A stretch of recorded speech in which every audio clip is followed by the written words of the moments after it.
Hola, buenas tardes. Bienvenidos a una nueva edición de Puerto de Ideas en vivo. Este es un espacio que todas las semanas nos invita a reflexionar sobre el mundo de hoy y a imaginar el mundo del mañana. La actividad es presentada en conjunto con Escondida BHP y tiene como invitado al antropólogo y crítico cultural argentino Néstor García Canclini. Néstor es profesor distinguido de la Universidad Autónoma Metropolitana de México e investigador emérito del Sistema Nacional de Investigadores de ese país. Es también doctor en filosofía por la Universidad Nacional de La Plata y se ha especializado en el estudio de las relaciones entre antropología, estética, lectura, estrategias creativas y redes culturales de los jóvenes. Es conocido en todo el continente por su libro Culturas Híbridas, con el que introdujo el concepto de hibridación cultural durante la década de los 90. También recientemente publicó Ciudadanos reemplazados por algoritmos, donde ahonda en el fenómeno de las opiniones y comportamientos capturados por algoritmos y subordinados a corporaciones globalizadas. Es colaborador también frecuente de la revista Ñ del diario Clarín de Argentina. Quiero agradecer que nos acompañe Néstor en esta oportunidad desde Ciudad de México, donde son las 17:30 horas. Bienvenido, Néstor. Y muchas gracias por la invitación, es un gusto estar en este espacio. Bueno, el propósito de esta conversación va a ser poder hablar de los confinamientos culturales, lo hemos llamado así, hablar de los públicos, hablar de los consumos culturales, de la participación cultural. Néstor nos va a hacer una presentación de un texto que ha preparado especialmente para esta oportunidad y luego vamos a estar hablando y profundizando en los temas que planteé. Sin más, entonces, Néstor García Canclini con el texto Confinamientos Culturales, ¿para qué y para quiénes reabrir? Muchas gracias por la invitación, también especialmente a Puerto de Ideas y a Chantal Signorio. Habíamos tenido mucho correo con ella desde el año pasado porque me invitaron a coloquio, congreso, festival de Puerto de Ideas en Valparaíso en noviembre. Lamenté mucho no poder conocer esa experiencia de la que he tenido referencias de amigos muy elogiosas. Luego otro viaje frustrado a Santiago a fines de abril, fecha que me resultaba especialmente atractiva.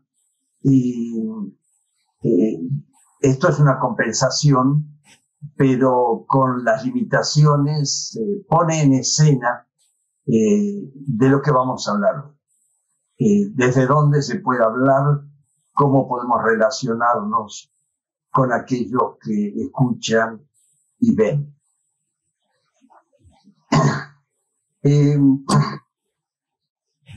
Empezaría con una pregunta. ¿Cuánto tiempo podemos estar sorprendidos? Si además tenemos que pensar aislados y reinventar nuestras vidas cuando cierran fábricas y oficinas, museos y teatros, centros culturales donde trabajamos y ya suspendieron nuestros salarios, el deseo principal es que se acabe esta sorpresa de 6 meses. Quiero tomar en serio los dramas que todos compartimos y a la vez hacerme cargo de lo que nos enseñan desde Platón hasta Bruno Latour. El asombro es el origen del conocimiento. Agregaría hoy asumir la decepción y las derrotas políticas, dejarse interpelar por el asombro, es indispensable para no reincidir, para innovar. Ante la sorpresa destructiva de la pandemia, ¿cambiaremos nuestras prácticas económicas y socioculturales? Por todas partes irrumpen experiencias innovadoras de artistas, gestores culturales, comunicadores mediáticos y digitales. Pero también asombra el empecinamiento, la nostalgia de lo mismo. Por ejemplo, muchos museos, cuando se discute para qué y para quiénes reabrir. Hace 2 décadas que debatimos si los museos deben seguir dedicándose a sorprender a los turistas, pidiendo a arquitectos de marca que diseñen edificios novedosos para sus colecciones. Pero los directivos del Louvre insistieron en agigantarse.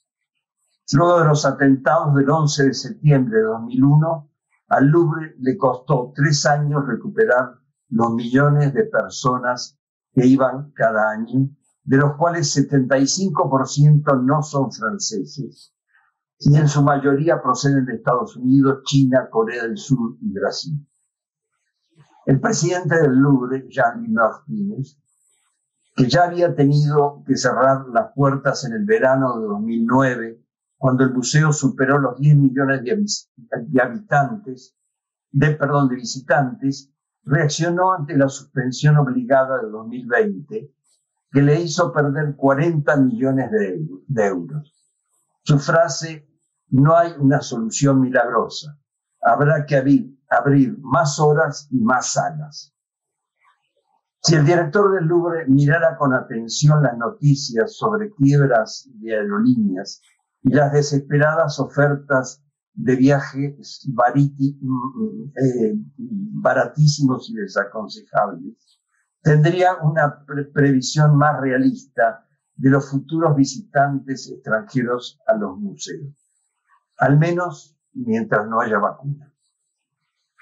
El derrumbe económico estimado por la OMC para los países europeos entre 9 y 14% para fin de este año, si no hay rebrote, afectará aún más el consumo cultural.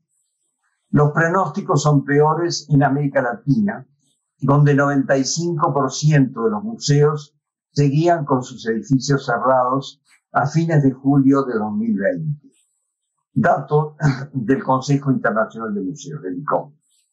Unas 85.000 instituciones han tenido que cerrar, al menos temporalmente, porque muchos no tienen la capacidad de actualizar su infraestructura para cumplir las normas de distancia social impuestas por la pandemia.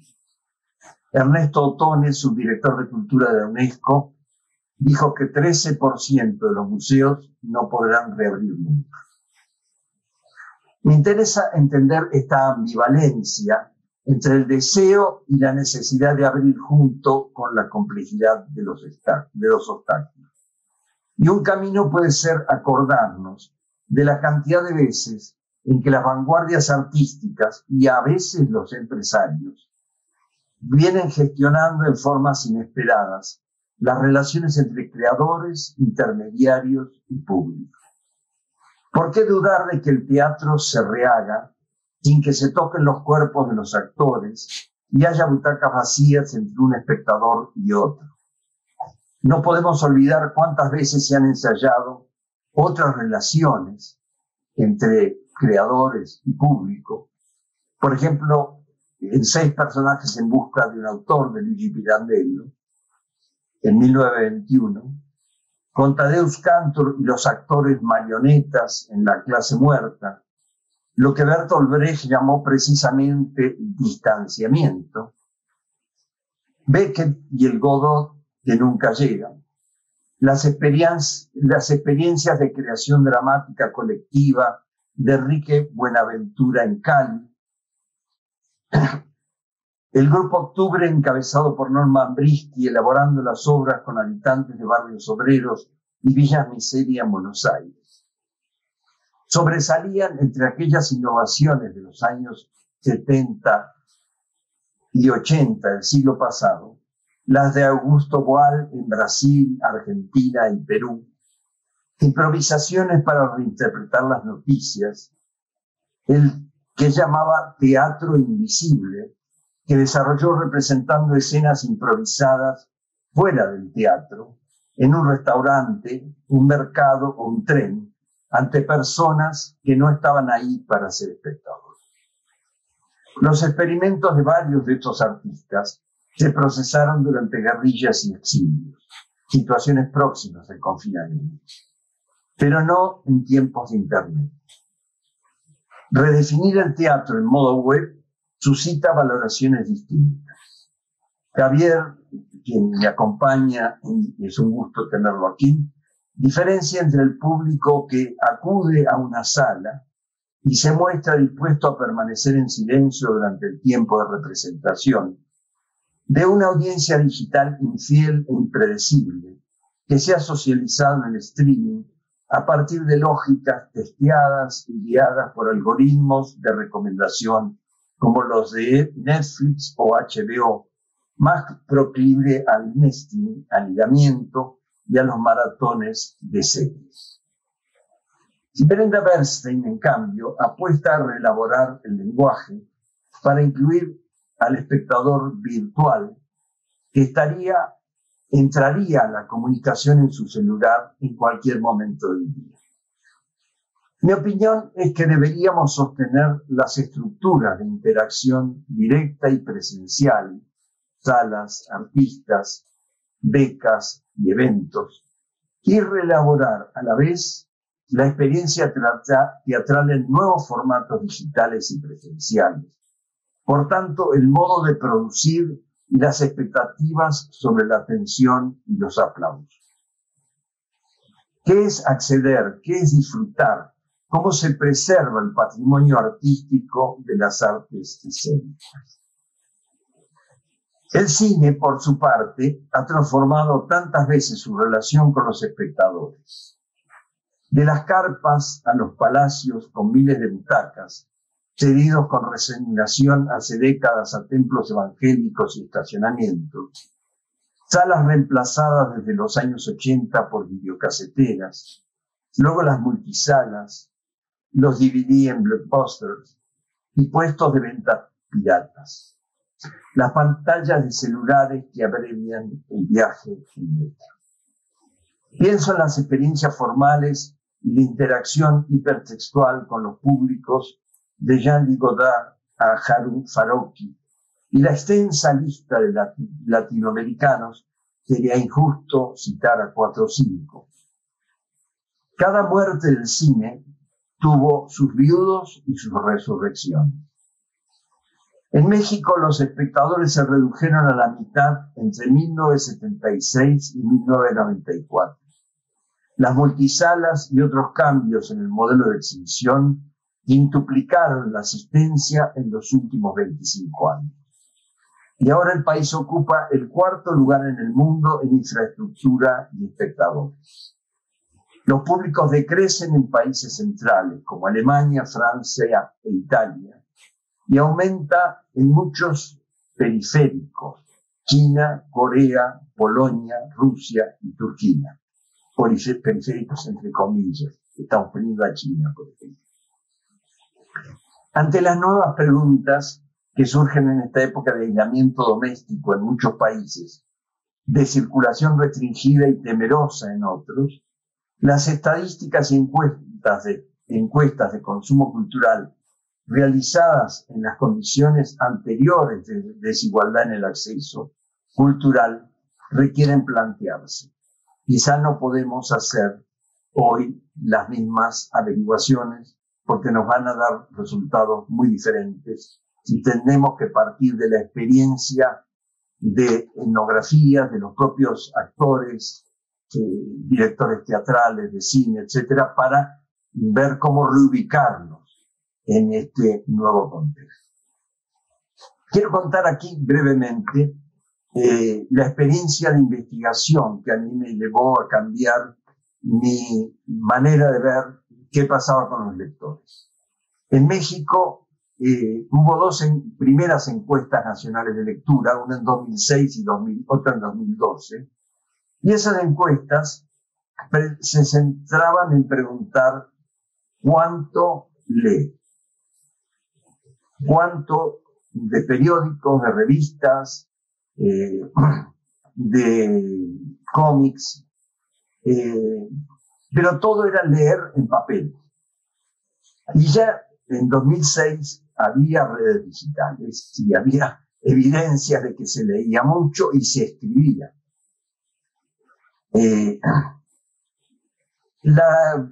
encuesta logró obtener que los mexicanos leían 2.9 libros al año. ¿Qué quiere decir eso? ¿Quién sabe? Es una cifra muy arbitraria. Y en ese mismo periodo, 2006 a 2012, sabíamos que el uso de Internet en México subió de 24 a 43% de la población. Pero en 2006 y en 2012, las encuestas solo preguntaban sobre lectura en papel. Fue a partir de eso que nos pareció interesante hacer trabajo antropológico, no para estudiar la lectura, sino a los lectores. Y averiguar algo distinto. No cuánto, sino cuándo y cómo leen. Esta idea me surgió de los trabajos de Nathalie Imich, una socióloga del arte francés, que ante la pregunta clásica, ¿qué es el arte?, dijo, no, lo que hay que preguntar es cuándo hay arte. Cuando el conjunto de instituciones, empresas, intermediarios y públicos hacen que algo sea considerado arte. ¿Qué significa pasar de cuándo se lee a cuándo y cómo se lee?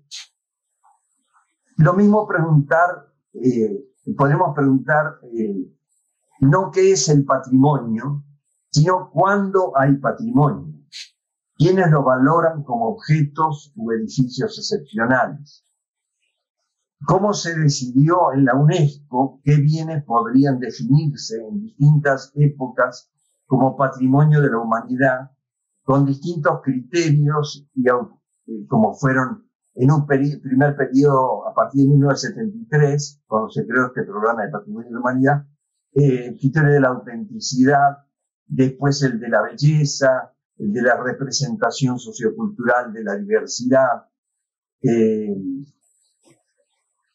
en fin, también contribuciones económicas y la capacidad de los países que pedían que algún bien suyo fuera declarado patrimonio de la humanidad y gestionaban de maneras un poco sinuosas.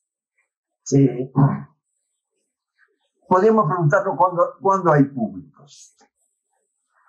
Solo hay públicos de teatro y de cine en las salas. Bueno, hace ya mucho tiempo que en cine vemos en las otras pantallas más pequeñas que mencionamos. Esto condiciona para qué se lee, para qué se va al teatro, para qué se va al cine, para qué se va a un museo. Varios estudios sobre las nuevas generaciones, especialmente sobre los estudiantes o los llamados emprendedores o jóvenes creativos, que estudiamos en una investigación también de hace menos de una década, muestran que obligados a acomodarse entre trabajos inestables, organizan su vida en proyectos, subrayo proyectos, que aprovechan empleos temporales, se asocian flexiblemente con otros, pasan a otra concepción del desarrollo personal, de una sociedad en la que podía hacer carrera a un régimen precario que permite desempeños de corta o media duración. Es lo que llamamos proyecto. En consonancia con este estilo de vida o sobrevivencia,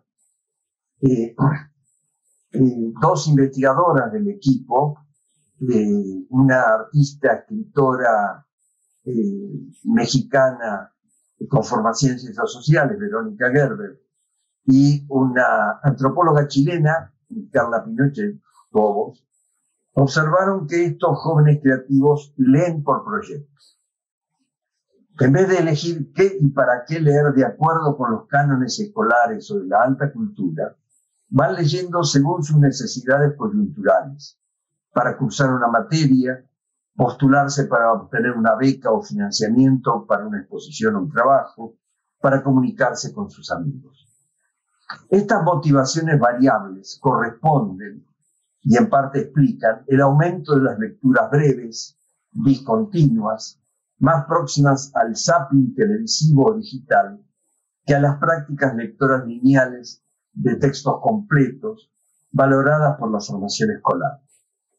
Como les dijeron a estas investigadoras algunos productores culturales, escritores, artistas visuales, consideran que pueden ser más productivas lecturas de muchos principios y pocos finales.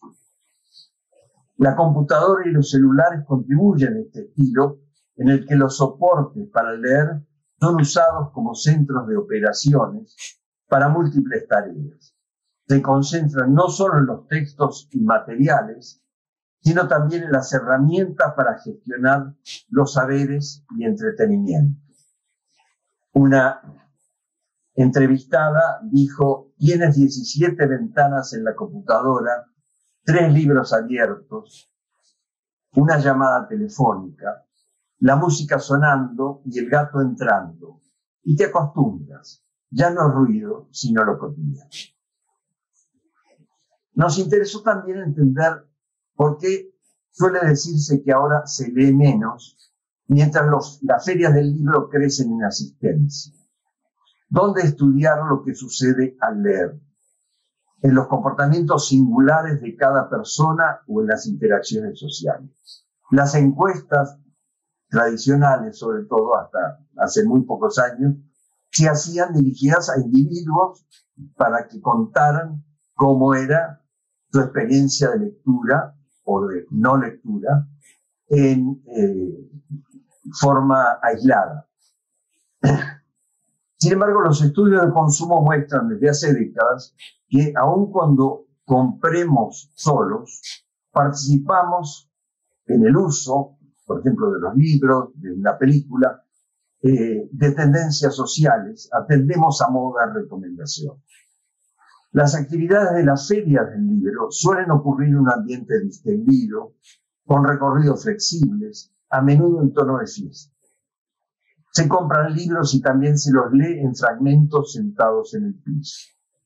Se curiosean los stands y se hacen largas colas para escuchar autores extranjeros.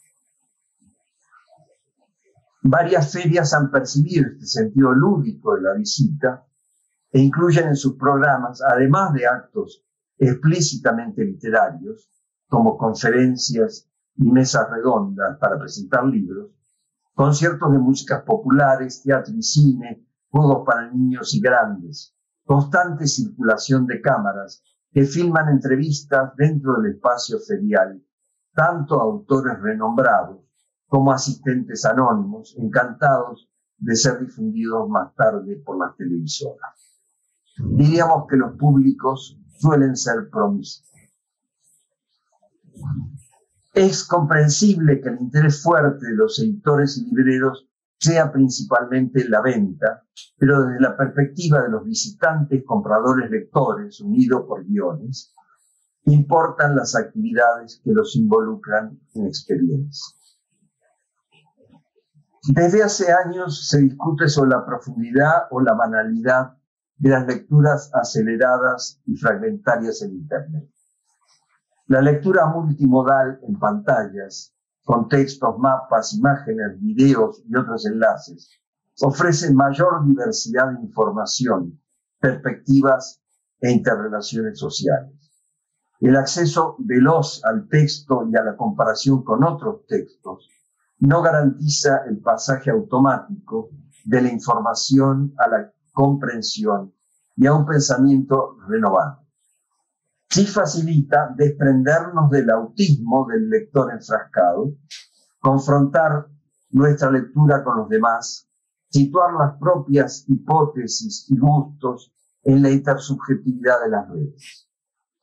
Nos lleva a leer y ver más, en Google, en Instagram, en blogs, en revistas de otros países y otras lenguas.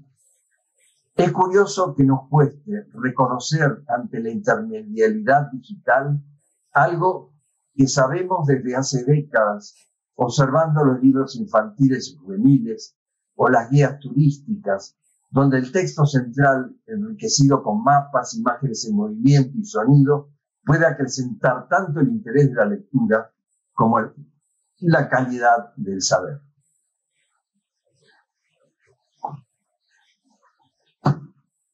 Tampoco quiero idealizar los comportamientos de los jóvenes o de los lectores preferentemente digitales. La lectura intersexual puede quedarse en el hiperactivismo entre textos heterogéneos, entre lo real y lo virtual, o puede agudizar lo que en toda lectura combinada de fuentes hay de conflicto, descuidar la exigencia de pensar, qué significa que algo pueda escribirse, leerse, mirarse de muchas maneras.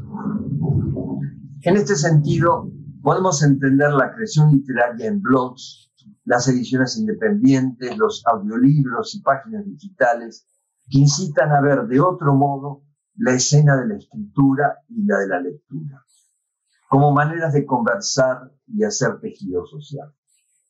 Es útil mirar este espectro de prácticas culturales para comprender las dosis de lo que en la lectura y la escritura es conversación y charlatanería, pensamiento y entretenimiento, simple información o maneras de ampliar nuestra capacidad de habitar el mundo. Una indicación más de lo que conviene tomar en cuenta en esta búsqueda la encuentro en los estudios etnográficos de Yemaluk, cuando analiza las conversaciones de los adolescentes y jóvenes en Internet. Si averiguamos qué textos descargan y qué canciones de poetas buscan en YouTube, los sentimientos que se comentan cuando resumen a otros en tweets que los conmovió en una saga de 400 páginas, entenderemos que no se trata solo de incorporar computadoras a las bibliotecas o ebooks a las librerías, ni podemos despreciar el acceso a los libros, a los DVDs, a las películas, al teatro, me parece, porque se realice de modo diferido, discontinuo incluso. Las nuevas generaciones nos incitan a reimaginar esos templos como las bibliotecas, más que como lugares para ir a sentarse, como puertos desde los cuales navegar sin tutelas de los adultos ni de los megagrupos editoriales. No se va a la escuela o a la feria solo a aprender, sino a hacerse visibles, compartir saberes, encontrarnos con otros y hacer convivencia. También en estas lecturas y escrituras fragmentarias, aturdidas a veces por excesos de voces y letras, los jóvenes nos sorprenden como líderes de opinión, instruyen a las editoriales sobre qué es lo que ahora engancha y da placer. Habría otros accesos que me gustaría tratar brevemente para esta cuestión del confinamiento cultural y para quienes se reabrirán las instituciones cuando vayan escalonadamente haciéndolo y para menos público que el habitual. Las mujeres pueden entrar a los museos solo desnudas, preguntaban las guerrilla girls hace mucho tiempo. Los indígenas visitan los museos y las tiendas donde se exponen sus artesanías. ¿Qué porcentaje de exposiciones individuales se dedican cada año a artesanos y artistas indígenas o afroamericanos en los museos de mi país o en los de ustedes? ¿Qué sucede con las fiestas de los pueblos originarios suspendidas por la pandemia o acotadas en el número participante? Y, por ejemplo, no pueden regresar, como ocurre muchísimo en México y en otros países, los migrantes a Estados Unidos que vienen para las fiestas y participan plenamente en los rituales. Esas fiestas comunitarias suelen ser una escena de reafirmación de la vida comunitaria, una ocasión ritual. ¿Cuántas mujeres indígenas y afros participan en las bienales y los festivales de cine o teatro? Necesitamos hacernos estas preguntas y hacérnoslas de otra manera. analizar qué le sucede a las bienales que se imaginaron para 2020, innovaciones conceptuales y más visitantes que nunca. Algunos artistas habían enviado sus esculturas o cuadros anticipadamente, pero los que iban a hacer un performance o una instalación no pudieron viajar. Unas 20 bienales ya se postergaron, como las de Dakar y Liverpool. La de Sydney abrió en marzo y tuvo que cerrar a los 10 días. El Forum International en Cleveland, planeado para 2021, se postergó para 2022. Y otros eventos del año próximo se anuncian con acceso solo en Internet. Los curadores, como Andrea Giunta, que está curando todavía la 12ª Bienal del Mercosur, inaugurada, podríamos decir, en línea el 16 de abril de este 2020 desactivado, tienen que reinventarse. Subieron videos con testimonios de experiencias de artistas en aislamiento grabadas en celulares, programas educativos para las escuelas, como desde hace años tiene este evento arraigado en Porto Alegre.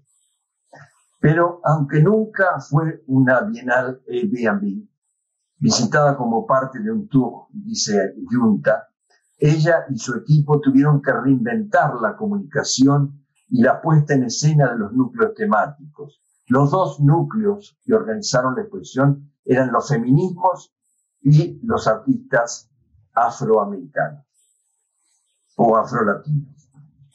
Y tuvo que trasladarlos a una plataforma virtual, como si no fuera poca innovación que una bienal expusiera claramente artistas feministas o algunos no mujeres, pero que adherían, digamos, al feminismo y artistas afroamericanos. Los deseos de los artistas por participar no disminuyeron y en las semanas que lleva la Bienal físicamente cerrada, se abrieron debates y cruces imprevistos en el diseño imaginario. Lo que la pandemia impidió se potencia en los encuentros virtuales. Otro tipo de visitas guiadas y reprogramadas, como dice la curadora, para explorar el mientras tanto sin saber si el que vendrá será el momento que imaginaban. Se aprendió a estudiar cualitativamente a los espectadores en los museos, porque los ecos virtuales van generando entrelazamientos más densos que los previstos al reunir los antiguos ponchos mapuches con los álbumes familiares, las heridas sociales y colectivas de la dictadura y las insurrecciones en el Chile de 2019. Les recomiendo mucho visitar el site de la Bienal del Mercosur, que tiene estas obras, un recorrido guiado en función de esta forma nueva de comunicación y también reflexiones de los artistas, testimonios y de los curadores. ¿Cómo investigar estas relaciones a distancia entre obras, instituciones y receptores? ¿Qué deben hacer las etnografías virtuales de los públicos para captar las costuras y lo irremediablemente roto de las miradas divergentes que se asoman? Estamos en el tiempo de la sorpresa, la sobrevivencia y la solidaridad. Creo que son 3 palabras claves. La sorpresa nos la trajo la pandemia. La angustia de sobrevivir como trabajadores de la cultura o de sobrevivir. Llegó mucho antes con la empresarialización de las instituciones públicas. Se cedió la iniciativa cultural, la organización simbólica de la sociedad, a las televisoras privadas o privatizadas, a los museos y teatros obligados a compensar los recortes presupuestales con fondos corporativos o cooperativos y a simular que ese desentendimiento con lo público de los estados podía llamarse industrias creativas, economía naranja, donde todo dependiera de la astucia individual y la competencia por bienes escasos. Hace 25 años que en Francia, sociólogos y economistas como Pierre-Michel Manger estudian la condición artística como procesos de intermitencia. Por ejemplo, los actores y actrices que entre el fin de una obra que representa y el ensayo o que los llamen para hacer otra, transcurren un periodo sin salario, sin seguridad social. Bueno, el gobierno francés estableció un programa para dar esta continuidad. Es un caso excepcional. El libro de Pierre-Michel Manger, el trabajo creativo, que lamentablemente no está en español, está en francés, hay muchos artículos en inglés, dan cuenta de estas investigaciones que comparan la incertidumbre de la creación artística, comienzo una novela o una obra de teatro y no sé a dónde voy, con esto otro que es la precariedad, la incertidumbre socioeconómica que hoy vivimos tan acentuadamente. ¿Cómo salir de esta situación para no reducirnos a ver quién llega primero a las ventanillas de la beneficencia usadas por las empresas para pagar menos impuestos, publicitarse y dignificar la imagen de marca? La multiplicación de movimientos sociales y culturales durante décadas mostró que estos son de alta intensidad y corta duración. Sobreviven cuando su ejercicio crítico renueva la sorpresa. Por ejemplo, en México, Yo Soy 132, el movimiento de estudiantes de 2012, que surgió en una universidad privada de élite.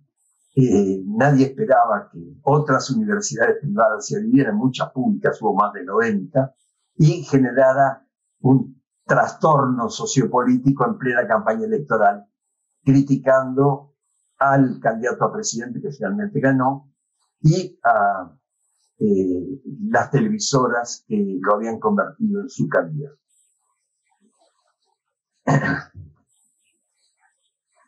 Decíamos que estos movimientos sociales son de alta intensidad y corta duración. Sobreviven cuando su ejercicio crítico renueva la sorpresa. Aparecen en lugares como el mundo árabe, como México, como Argentina, como Chile, en octubre pasado, cuando no estaban preparadas las autoridades para hacerse cargo de esa situación emergente. Y entonces, ante la represión, los movimientos producen nuevas sorpresas. Se ramifican en calles secundarias.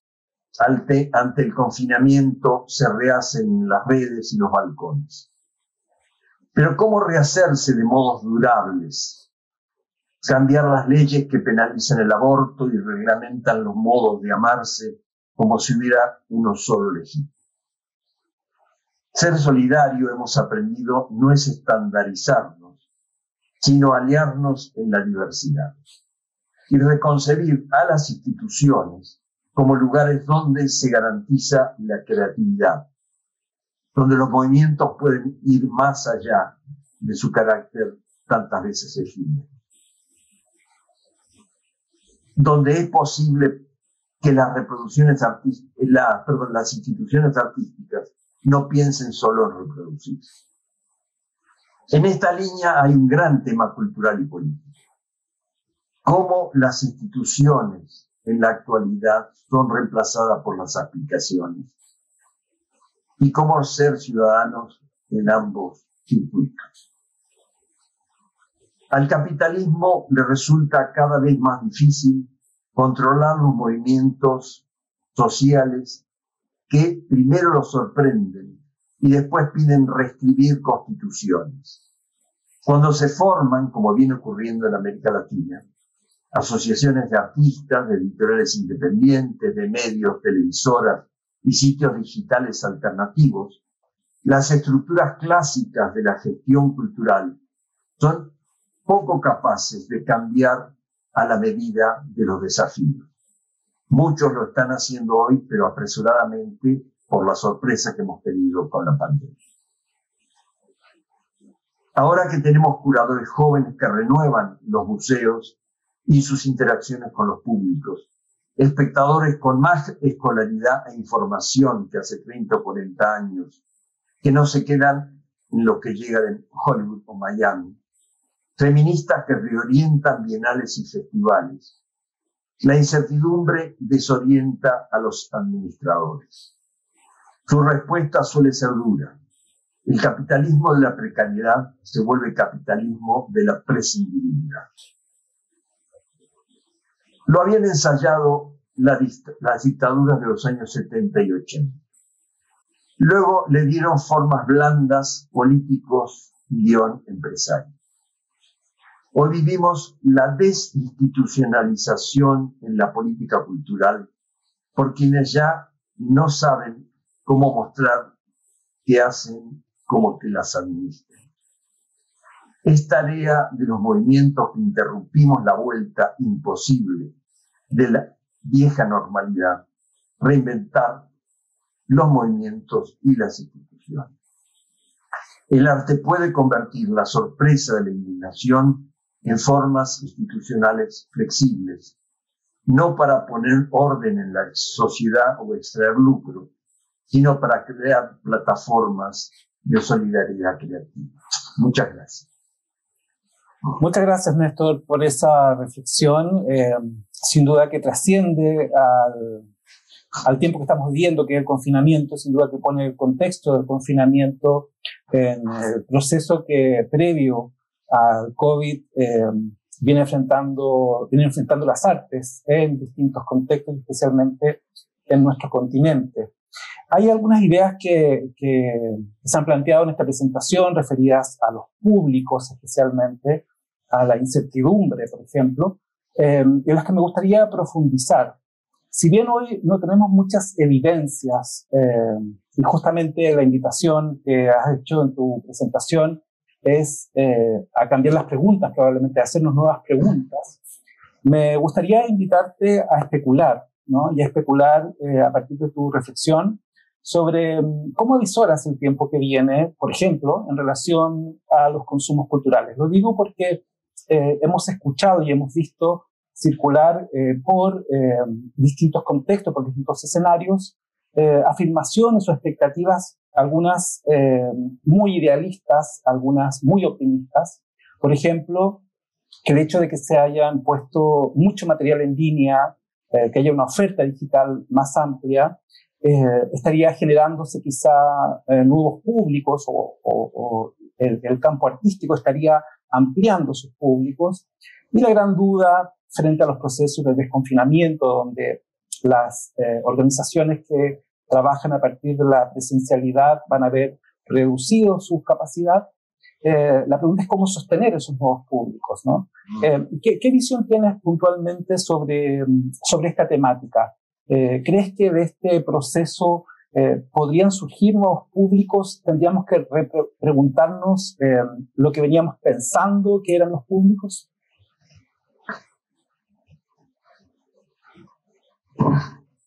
Hay un deseo de volver a los cines, los teatros, los conciertos, los festivales. Y sin embargo, diría algo un poco provocador.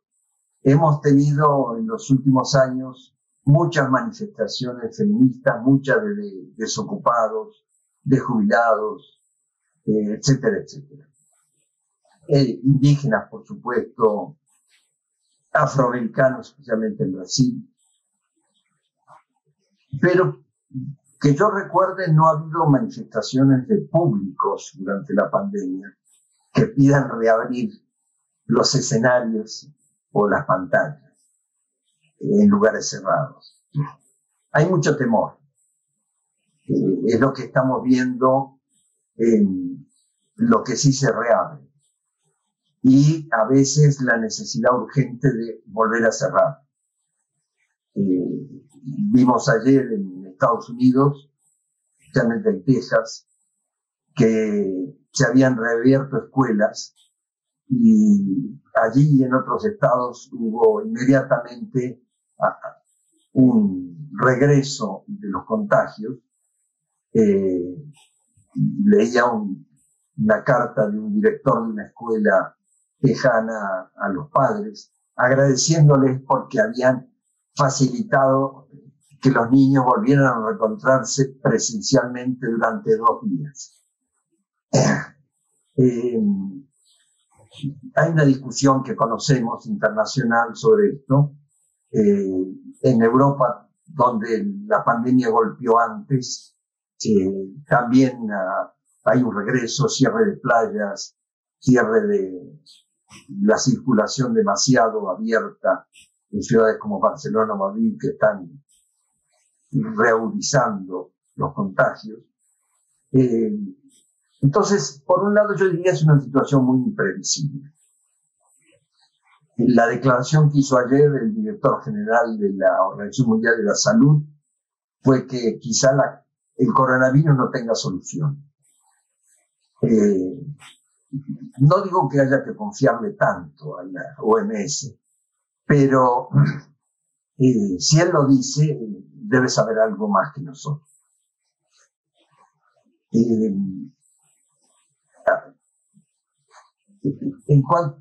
En ese sentido, me niego a hacer pronóstico para la pospandemia. No sé si va a haber pospandemia. O quizá haya interrupciones y luego reaparezca. Las vacunas podrían ayudar mucho, como ocurrió con la influenza, pero está todo muy incierto. Y un fenómeno que tiene que ver con lo digital es el ocultamiento de información.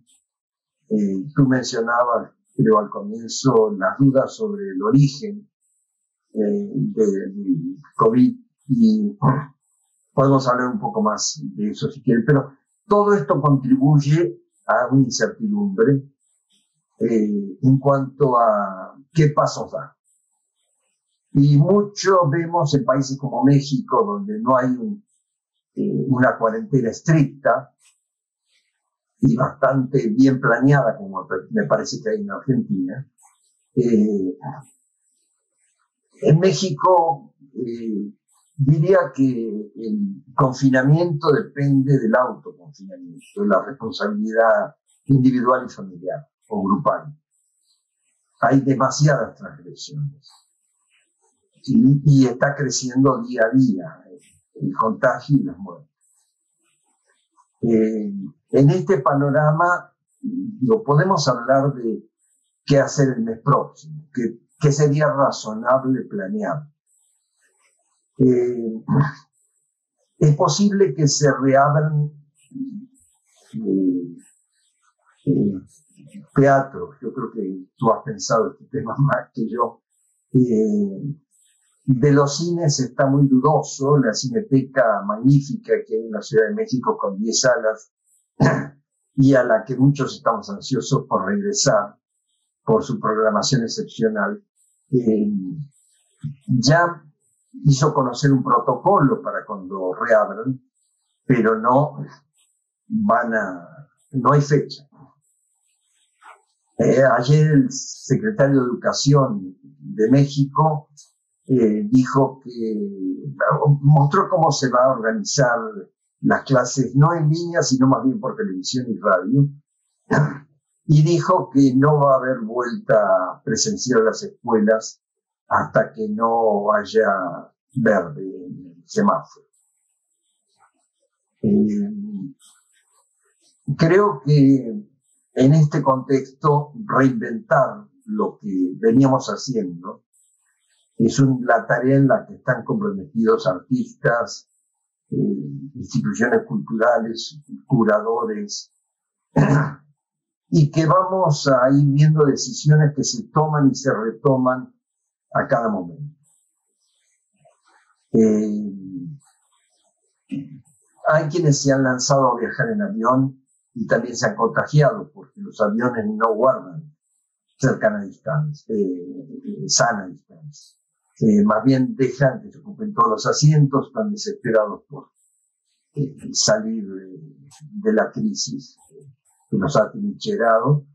Y así, todas las situaciones de este tipo, no sé, me parece que en la línea de lo que citaba de Boal, podemos pensar mucho en artes visuales, performance, teatro, en lugares inesperados y con otro formato, con una comunicación diferente. Se han improvisado lugares en este sentido, como dedicar algunas calles en París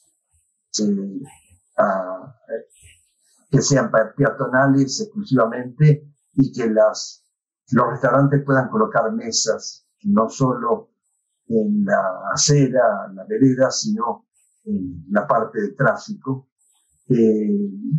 Bueno, hay músicos también ahí, como suele haber en las calles y el metro de París. Podría haber grupos teatrales, podrían proyectarse películas al aire libre que se han hecho muchísimas veces desde hace un siglo.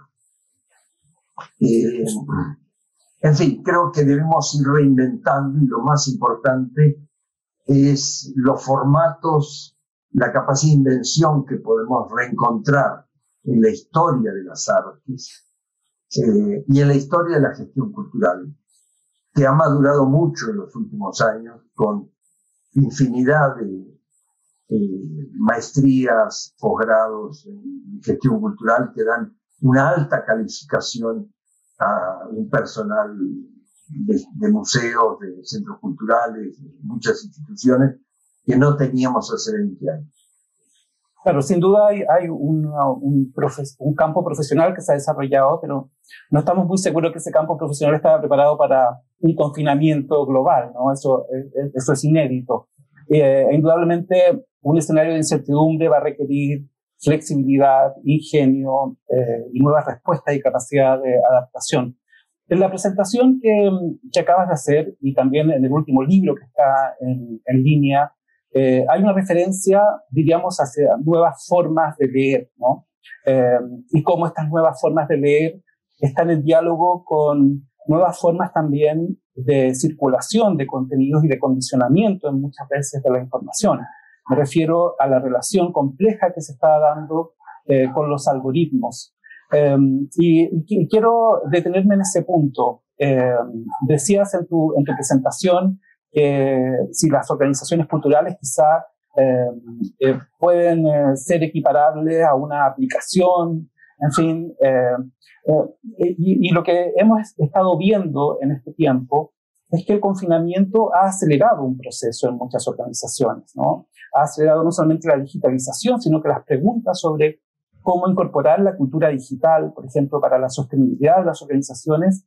Y en ese camino hemos visto que hay muchas preguntas en el aire, hay muchas dudas, que cultura digital no es tener una estrategia de difusión en redes sociales, sino que es pensar probablemente, tener una visión de mundo. Me gustaría que te refirieras concretamente a lo que piensas de los algoritmos en este contexto, o sea, el rol que podría cumplir esta cultura de algoritmos en un momento en que si hay desconfinamiento o proceso de desconfinamiento, probablemente nos vamos a encontrar con un escenario distinto. ¿Cómo ves tú concretamente los algoritmos, la cultura de algoritmos para lo que tradicionalmente hemos llamado las artes o el campo artístico?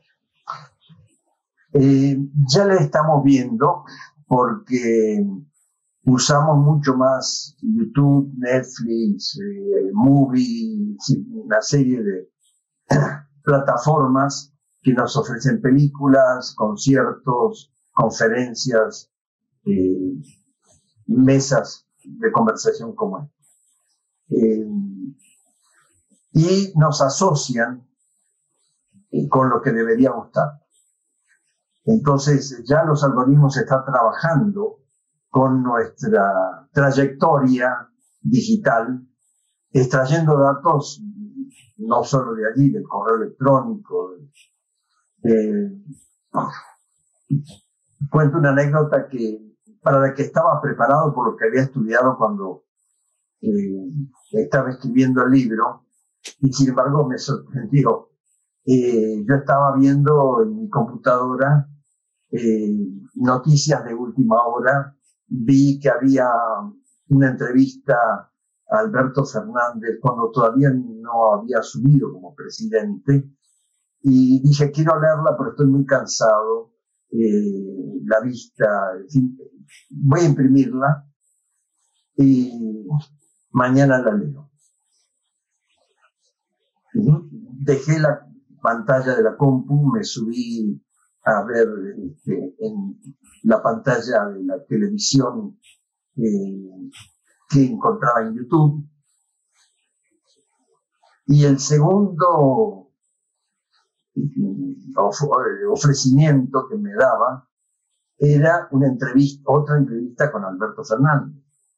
O sea, me había cambiado a pantalla, y sin embargo me había cambiado de plataforma, y sin embargo ya me tenían conectado con lo que posiblemente quería seguir. Aquí señalaría un contraste con lo que ha pasado en la gestión cultural desde hace años. Tú decías que había poca preparación de muchos gestores culturales para esta nueva etapa. Es cierto, porque creo que gran parte de la gestión cultural la han hecho secretarías o ministerios de cultura o consejos de cultura y las universidades, que están todavía muy instalados en las instituciones. En las instituciones físicas, como el edificio central, redes de edificios más que de servidores digitales. Y se ha subestimado lo que se puede hacer en todo este campo y cómo formar la gestión para aprovechar esas oportunidades. Sin embargo, me sorprende, más que los ministerios de cultura, la ductilidad de muchas universidades, sobre todo públicas en América Latina, para crear rápidamente repercusiones de difusión cultural que sus direcciones de difusión cultural no habían explotado en el pasado. Sabemos que casi todas las universidades, sobre todo las públicas y las privadas también en América Latina, tienen muy mala distribución, salvo cuando hacen un convenio con una editorial privada que tiene distribución comercial. Y los libros quedan embodegados. De pronto uno comenzó a ver que las universidades tenían un hiperactivismo en estas pantallas digitales, y a veces trasladaban la estructura de 4 ponentes en una mesa redonda que daban discursos paralelos, poco diálogo, poco tiempo para eso, pero hubo una rapidez que me impresionó para adecuarse a esta forma de difusión. A mí me parece que algo de eso va a permanecer. Los coordinadores o directores de difusión cultural más inteligentes han percibido que hay algo ahí que tienen que seguir trabajando. Entonces, tal vez los ministerios de cultura, que suelen ser menos útiles, empiecen a descubrirlo también. En cuanto a los algoritmos, tú hablabas de cómo han cambiado la forma de leer, de comunicar. no solo eso, y efectivamente a los lectores, a los videófilos, nos sustraen información cada vez que accedemos, y nos incorporan a bases de datos en las que no tenemos ninguna intervención, que saben de nosotros, por lo menos de una parte de nuestra vida pública y privada, mucho más que nosotros, que la recuerdan muy bien.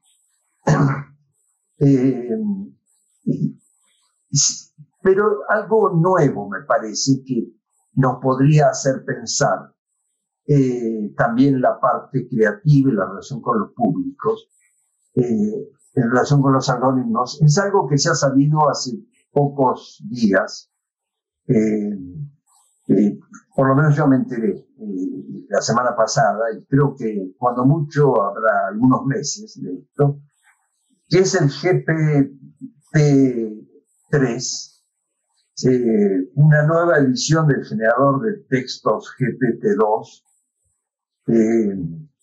y es un sistema predictivo, donde el usuario escribe algunas líneas y órdenes, y el software ofrece alternativas para completar el texto.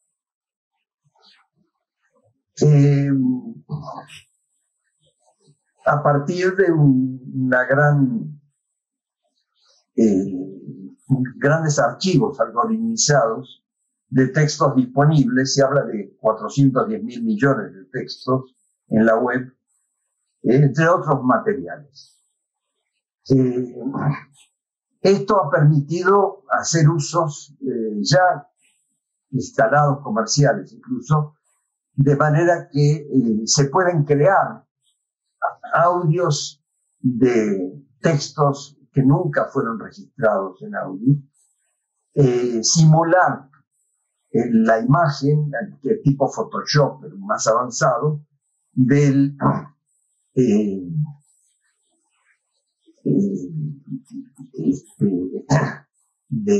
Albert Einstein, de Aristóteles, pensadores contemporáneos reacios a mostrar lo que hacen en televisión o en video, y construir un discurso visual como el que estamos teniendo ahora, a partir de textos escritos, no leídos como en este caso por el autor, sino rehechos para eso. En parte es aterrador, pero claro, permitiría que fuéramos a dar la primera clase a un curso presencial y después los algoritmos se ocuparan de desarrollar nuestro curso. Podríamos así generar situaciones muy exóticas.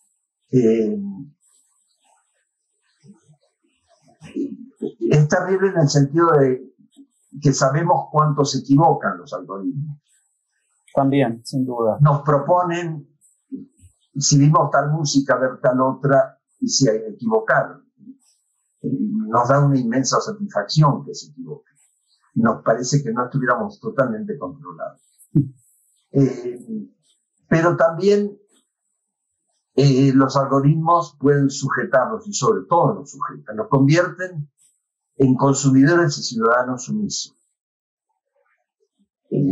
Lo hemos visto en los procesos electorales desde hace tiempo, con Cambridge Analytica, con otros procesos que han sido denunciados, recientemente investigados, pero que no han impedido que haya un mayor control sobre lo que los ciudadanos podemos hacer para que sea respetado. Hay varias preguntas que se están haciendo en plataformas, precisamente, en las plataformas en que se está siguiendo esta conversación. Algunas de ellas tienen que ver precisamente con este nuevo escenario, cuál podría ser el rol de las políticas públicas en un escenario como el que hemos venido describiendo post-pandemia. Y también otras preguntas que van hacia hábitos o aprendizajes que ha dejado el confinamiento y que podrían mantenerse en el tiempo. Entonces me gustaría poder pensar esos dos grandes líneas de reflexión. ¿Cuáles podríamos especular son hábitos que se podrían fortalecer en el tiempo, post-pandemia, si es que hay esa post-pandemia. Y por otro lado, ¿cuál podría ser el rol o cómo podrían empezarse las políticas públicas en este nuevo escenario, particularmente enfocadas en cultura? Hay una pregunta que, de hecho, se focaliza en el rol que pueden tener las organizaciones o los gobiernos locales para proteger la diversidad cultural en este contexto, por ejemplo, como el que estábamos describiendo. Me gustaría que pudieras reflexionar sobre eso. Sí, comencemos por los hábitos, porque yo creo que hay que reformular las políticas culturales, sobre todo las políticas públicas y las empresariales también, y las de instituciones independientes, a partir de las prácticas efectivas de los consumidores, usuarios, de los interlocutores que queremos tener. Un tipo de hábitos o de no prácticas que estaban poco desarrolladas y se han expandido, y me gustaría mencionar, es el de las solidaridades locales, barriales, vecinales, de compañeros de trabajo. Ir juntos al trabajo si hay que ir en un solo coche, y varios que habitan cerca en distintas casas. Asociarse para hacer la compra en el súper o quizá hacerla en huertas ecológicas, que existen muchas.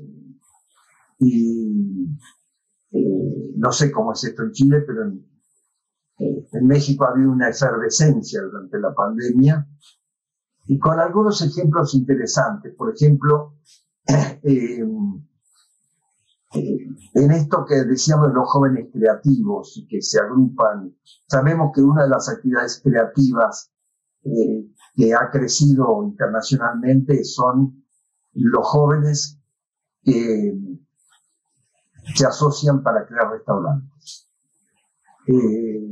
Conozco una red de 4 restaurantes que la atienden unos 12 jóvenes, hasta 40 años más o menos, y que les iba bastante bien. Empezaron hace poco más de un año.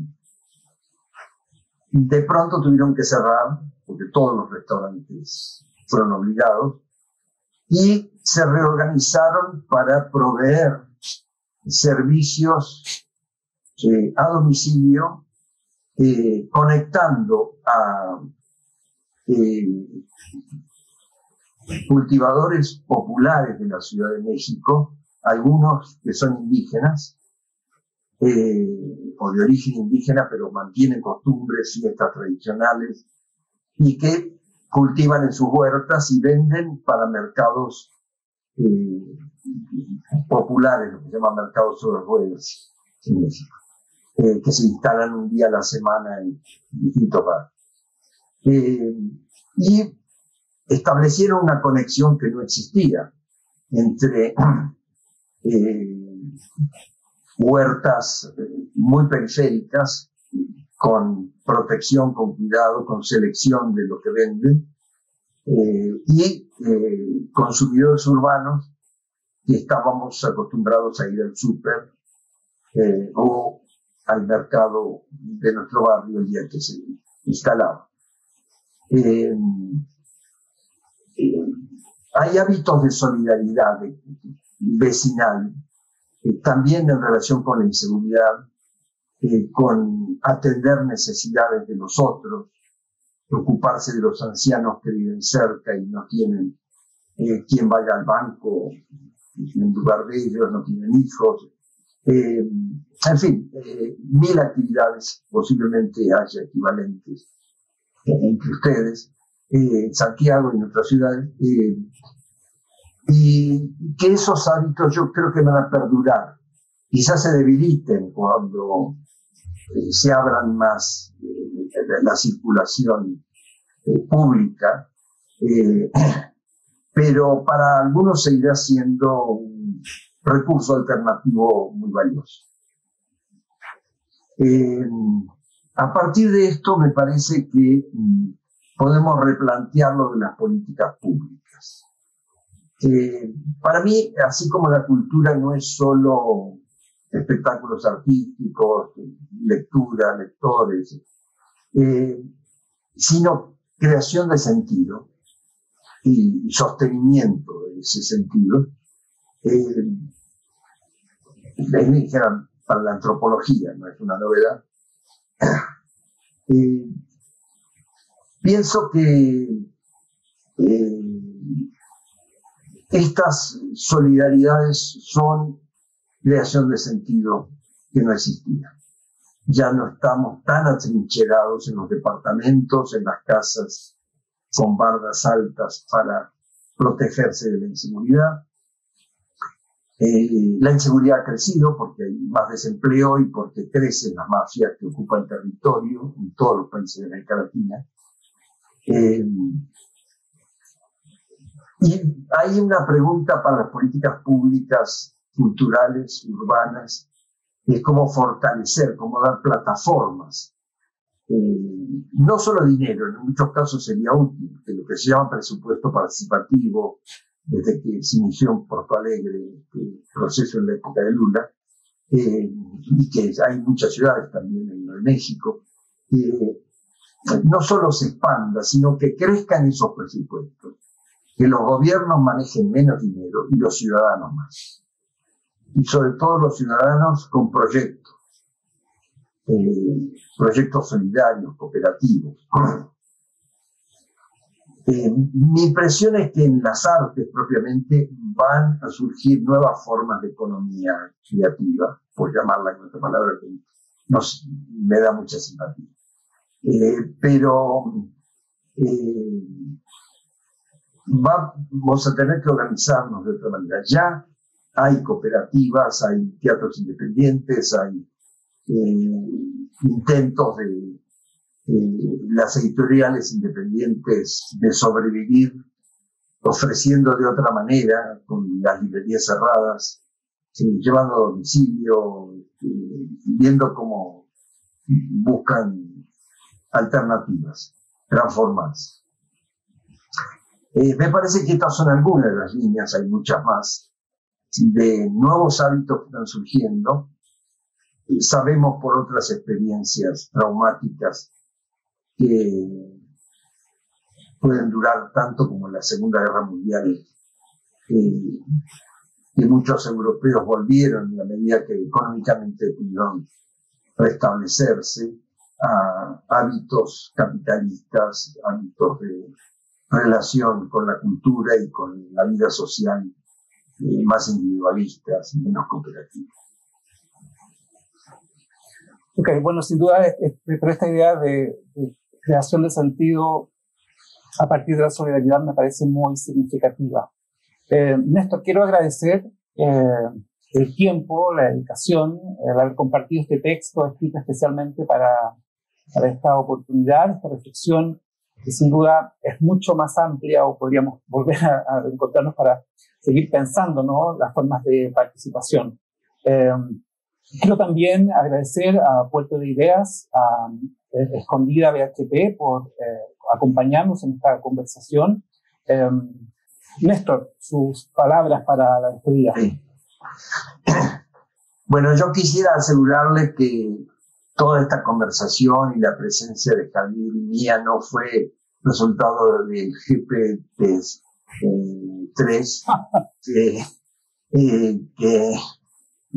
pero sí entiendo que puedan dudar. Ha sido un placer para mí realmente estar aquí, conversar con Javier, haber conocido un poco más de su trabajo estos días, porque cuando me dijeron que él iba a ser interlocutor, busqué, me enviaron materiales que yo no conocía, como el de la revista Funámbulos, dedicada justamente al teatro alternativo de este periodo.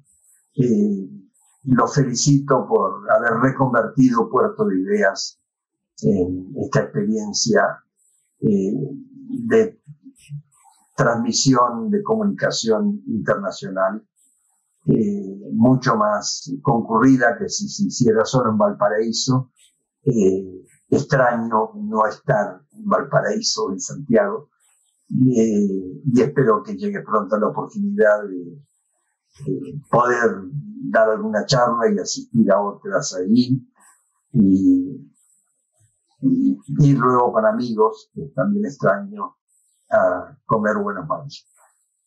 Muchas gracias, cuídense. Muy bien. Bueno, esperemos reencontrarnos entonces con esos mariscos, Néstor. Bueno, muchas gracias. Buenas tardes. Chao.